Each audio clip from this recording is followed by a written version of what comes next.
Halo, salam sehat untuk kita semuanya. Perkenalkan, nama saya Melita Simbolon dari Program Studi Pendidikan Guru Sekolah Dasar, Fakultas Keguruan dan Ilmu Pendidikan di Universitas Katolik Santo Thomas Medan. Video ini bertujuan untuk memenuhi tugas akhir pada mata kuliah pembelajaran matematika berbasis budaya di UPI. Baik, langsung saja.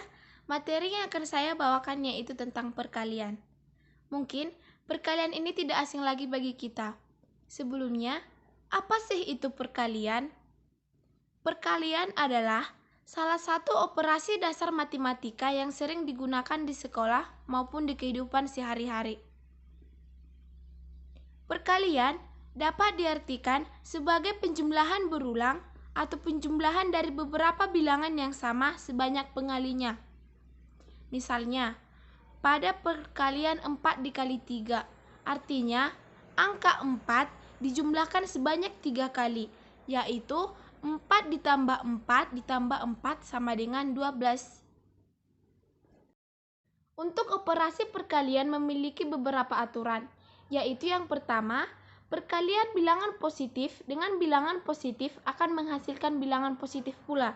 Yang kedua, perkalian bilangan positif dengan bilangan negatif akan menghasilkan bilangan negatif.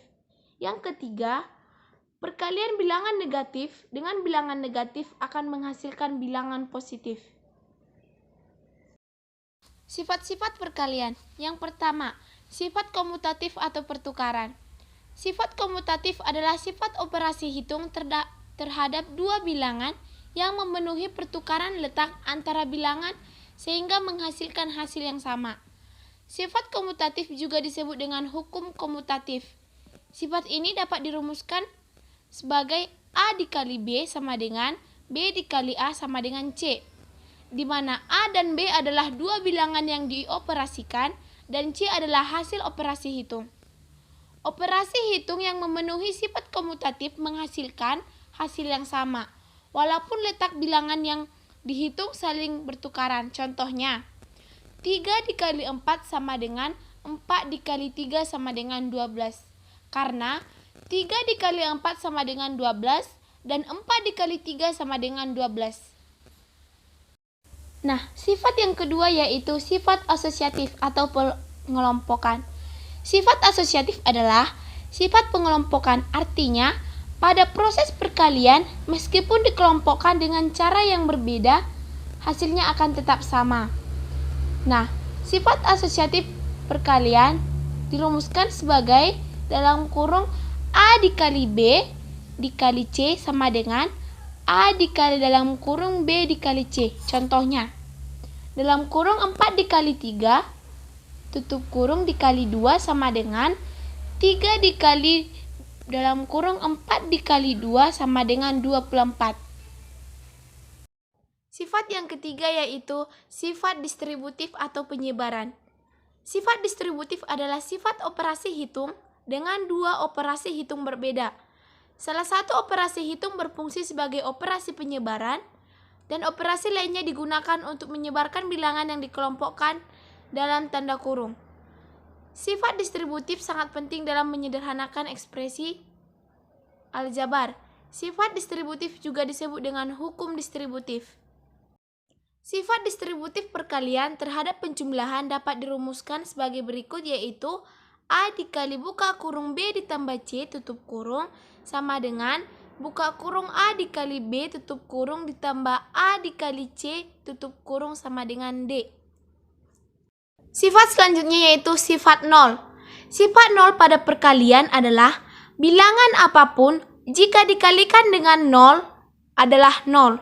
Sifat nol pada perkalian dapat dirumuskan sebagai A dikali nol sama dengan nol. Halo teman-teman, selanjutnya kita akan membahas contoh soal perkalian berbasis budaya di Samosir atau suku Batak Toba. Nah, contoh yang pertama yaitu dalam suatu sanggar tari terdapat 8 kelompok tari. Setiap kelompok ada 5 orang penari tortor. Berapakah jumlah penari tortor di sanggar tari tersebut? Nah, cara penyelesaiannya yaitu kalimat matematikanya adalah 8 dikali 5 sama dengan 40. Jadi, Jumlah penari tortor di sanggar tersebut adalah 40 penari. Nah, selanjutnya kita masuk ke soal yang kedua. Yuk teman-teman, kita membahasnya sama-sama. Soalnya yaitu, Nita memiliki 7 kantong ulos. Tiap kantong berisi 9 ulos. Berapa banyak jumlah ulos Nita? Nah, pembahasannya yaitu 7 kantong ulos dikali dengan 9 ulos sama dengan 63 ulos.